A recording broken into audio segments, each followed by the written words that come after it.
नमस्कार प्रणाम दोस्तों, मैं पप्पू कुमार यादव और आप देख रहे हैं एक्सपोज बिहार। दोस्तों आज फिर से खेसारी लाल यादव ने लकीर खींच दिया है। दोस्तों आप सबको तो पता है कि आज से 9 दिन पहले खेसारी का एक सॉन्ग रिलीज होता है जिसका टाइटल था नारियल।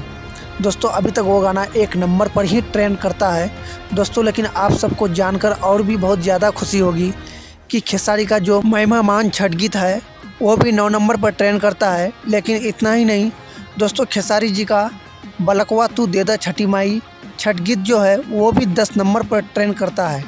लेकिन खेसारी यह नहीं रुकता है। खेसारी जी का एक और छठ गीत है जो कि 12 नंबर पर ट्रेंड करता है, जिसका टाइटल है छठ पूजा ना कहलू तो का कहलू।